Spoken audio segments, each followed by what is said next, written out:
This is Access Tech Live.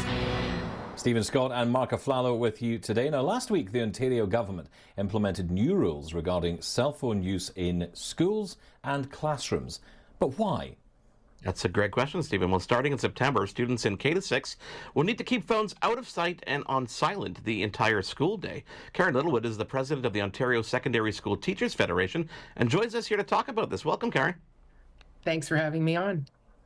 Karen, the government believes that phones are causing distractions for students in classrooms, and I'm sure that's something that is very hard to deny. But what is your perspective on this?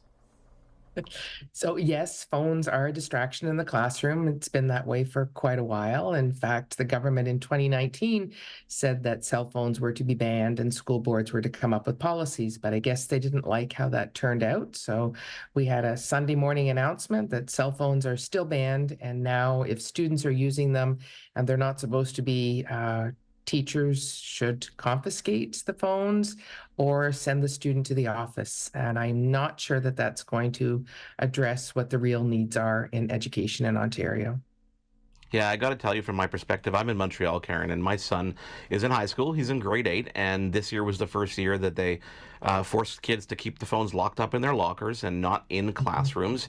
And what they're seeing is that, number one, they don't have to police it much because it's a school-wide thing. But as of next year, it's going to be banned in the building. You cannot take it out. You can have it there, it can be in your bag, but you cannot take it out. And I think their goal and from their point of view is a lot of the social interaction, right? Because kids aren't socializing the way they should, especially since COVID. I'm curious what, from the teacher's perspective, though, what are you seeing in terms of the negative impacts? With cell phones, there's a lot of distraction that's happening. And in Ontario, we have class sizes that are a bit too large, and you have one teacher in the classroom and they basically play a game of whack-a-mole in the class. You see a cell phone, you tell them to put it away, tell the next person to put it away, you tell the next person to put it away. Minister of Education in Ontario said he will have the backs of every teacher and every principal. That's great. Send them to the office. I think we're going to need a bigger office, but I believe it's a culture shift, and it's not just kids. We can't be dumping this all on students. I think adults need to look at their behavior with technology as well. And I agree. People don't know how to talk to each other. My daughter will text me from across the living room, like, I'm right here, you can talk to me, but that doesn't seem to be happening. So I think we do need to do something, but again, it's way bigger issues than that in education in Ontario. There's such a problem here, isn't there? Because I totally understand the teacher's viewpoint on this, and I can understand even the parents' frustration as well. They want their kids to excel at school, and they want their kids to, really embrace the world around them, not what's on a screen. But the problem is the technology is so intertwined in our world, isn't it? Parents contacting their children would be through that device. So, what are the challenges here? Because it's not as simple as just saying, let's break away, at least in terms of trying to keep that separation. There's going to be challenges here. Well, there is. And in fact, I'm glad that you mentioned parents, because quite often the response from a student will be, well, it's my mom, so I have to answer. And I know I've been doing interviews before and had the interviewers say to me, well, my daughter texted me from class today. I thought, well, I think the phones maybe shouldn't be used during class time, but sometimes they can be a really valuable tool. So I know my iPhone is a way better tool than any Chromebook that you would find in a school. And quite often, Chromebooks aren't necessarily working, aren't connected. You don't have a class set. What a teacher wants, what education workers want, is for students to have all the tech at their fingertips that they need to enhance their learning. But at a time where a teacher says, put the phones away, we're doing something different, we don't need to be using them right now, I think the hope is that there would be compliance. It's going to take some time. You don't just make an announcement on a Sunday morning and then all of a sudden behaviors change. These are highly addictive apps and tools that students are using, and it's going to take more than just saying lock it away before they're actually gone. Kids have smartwatches, they have iPads, they have laptops. There's lots of distractions available all over the place. We need to be looking at how we're going to have them focus on their learning. Ken, there's no denying the fact that the use of cell phones in schools in general. We've seen an increase in cyberbullying. We've seen, a lot of mental health issues. We've seen, everything, academics suffer, at the end of the day.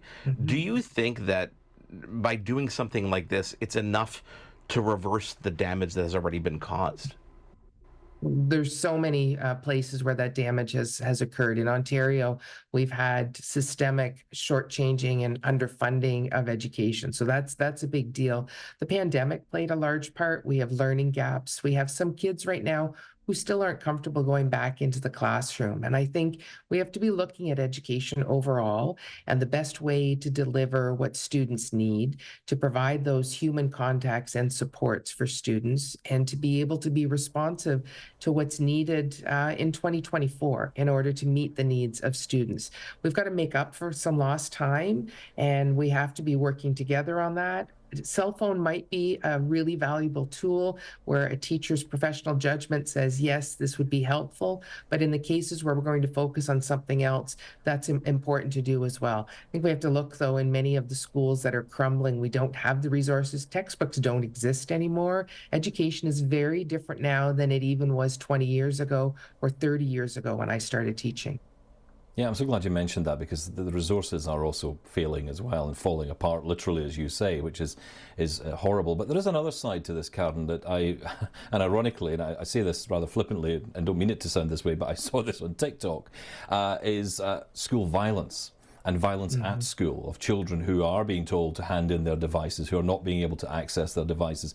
And it does seem that there is a frustration built up inside these kids who don't have access to their devices, because you're tearing them away. And we've all seen the videos of the child who's told not to play their PlayStation at night, those kind of things. That is no longer just a TikTok video that comes up once or twice. That's happening in schools, right? That's right. Yeah. Self-regulation is a real issue amongst students and the ability to do that. And as a teacher, I was never trained as a child and youth worker or social worker. If we have those other supports available in the building for students, that can be really helpful. But in Ontario right now, we have a lot of gaps in those areas. When I started teaching in 1991, I taught elementary. There was a full-time guidance counselor in the school who was providing those types of supports. Education has changed, but I think we still have to look at what students need in order to feel valued, in order to feel supported, and what we can do to play a part in that. Announcements of funding for schools came out in Ontario on Friday, and the numbers don't keep up with inflation. So again, it's another cut. But when then on a Sunday morning you announce banning vaping and banning cell phones, we agree with the government that they're a problem, but we need to look at the bigger problem, and that's less money for education. Karen, are you involved in the conversation, or does the government just put out an announcement and it's like, oh, okay, that's kind of new to us? Like, are they consulting Yeah. you? We knew there was something coming, but we didn't know what it would be. And I don't think this is enough to actually deal with it. Again, we have to look at the supports that are needed, but it has to be a whole effort across the board. Again, we need parents to support us in that too, and parents to say, you know what, I'm going to try and not text my child during the school day. Maybe I'll call the school and talk to the secretary in the office and have them relay a message the old-fashioned way. That's not a bad thing. We still have those abilities and those ways to communicate too. No, we're not part of the actual delivery of what's going to happen. We react to it and we try and make sure that the best is being done for the students in Ontario. Yeah, it does feel to me anyway, as if when I hear teachers talk about this, that you are trying to be a social worker to the children. That's not what you're trained to do. But you're also being a counsellor for the parents as well. And you're trying to encourage them. Because look, the addiction is not just with children. It's with the adults too. I'm as addicted to my smartphone as a child would be. So, how do I untangle myself from that for the betterment of my child? And maybe that's where we need to start with this. Because the children are products of their environments, right? Yeah, exactly. So the Minister of Education announced there'll be one professional development day to talk about classroom management. I think we need a professional development day and not just one to talk about supporting students. And that's, let's ignore that. And It's that's okay. We didn't even supporting hear it, so don't worry students. about it. Okay, that's supporting students though as a whole, and supporting them as a community, and making sure that they have what they need. Again, education has really changed. We have greater needs for students, and we need to be able to provide them with every tool in order to be successful. As my first principal said way back in '91, these kids are going to grow up and they're going to go to work and pay taxes, and that's going to pay our old age pension. So that's what we need to be looking at. Well, Karen, hats off to teachers in general. I can't imagine what it's like to be in their shoes, especially post-pandemic with all the challenges that they face. So, having conversations like this hopefully will at least get some parents who are a bit reluctant to join the conversation and help support you guys. But thank you for taking the time to join us. Yeah, thanks so much, and have a great day. When we return here on Access Tech Live, Estee Lauder is making makeup more accessible. And we know at least one person who's excited about it. Digital accessibility coach Flora Bazzi joins us next here on Access Tech Live. Don't go anywhere. There's more Access Tech Live to come. Get involved and have your say at Access Tech Live on social media. We'll be right back.